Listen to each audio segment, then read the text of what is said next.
अस्सलाम, कैसे हैं आप? उम्मीद है अच्छे होंगे।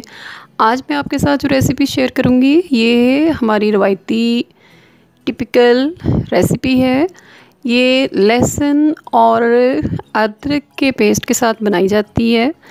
जैसे मौसमी बुखार हो गया, गला खराब, नाक बंद, फ्लू के लिए बहुत ही अच्छी साबित होती है, ख़ास तौर पे अगर सर्दी की वजह से हो रहा हो तो। अमूमन गला ख़राब हो तो भी उसके लिए बहुत ज़्यादा फ़ायदेमंद साबित होती है।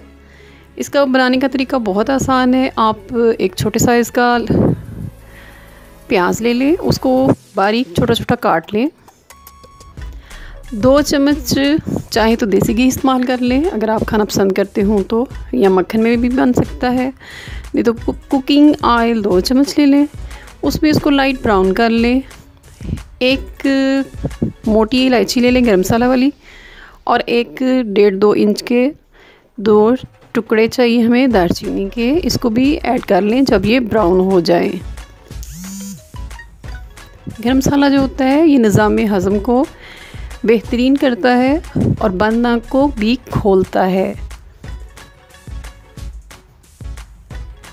इसके बाद ये लहसुन और अदरक का पेस्ट है, इसको अच्छी तरह बारीक सा आप पीस लें और इसको फिर ऐड कर लें। जो आपका फ्लेम है ये स्लो होना चाहिए, तेज़ पे करेंगे तो ये जल जाएगा।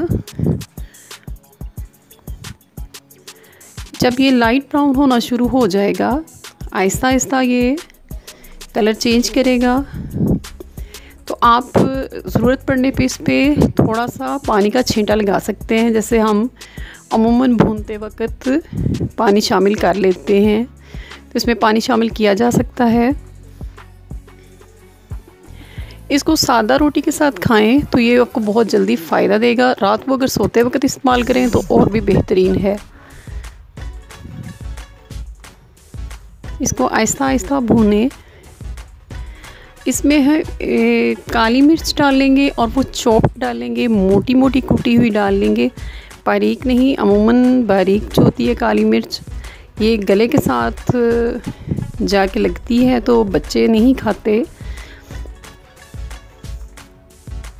या कुछ बड़ों को भी खांसी शुरू हो जाती है। नमक मैंने डाला है इसमें तकरीबन 1/4 चम्मच से भी थोड़ा कम है। अगर आपको ज़्यादा चाहिए हो तो थोड़ा मिकदार बढ़ा सकते हैं।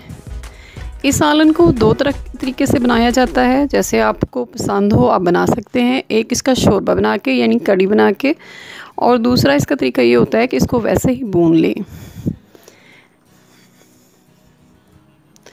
जैसे मैंने अभी पानी डाला है, तो अगर आपने शोरबा ना बनाना हो तो आप उसको वैसे ही उतार सकते हैं।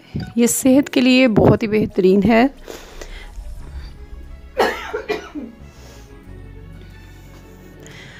नज़ला, ज़ुकाम, बंद आँख, मौसमी बुखार में ये बहुत मददगार साबित होता है। उम्मीद है मेरी ये रेसिपी आज की आपको पसंद आएगी। मेरे चैनल को सब्सक्राइब करें, लाइक करें, शेयर करें, अपनी दुआओं में याद रखिएगा। फिर मिलेंगे एक नई रेसिपी के साथ, तब तक के लिए अपना ख्याल रखिएगा। अल्लाह हाफिज़।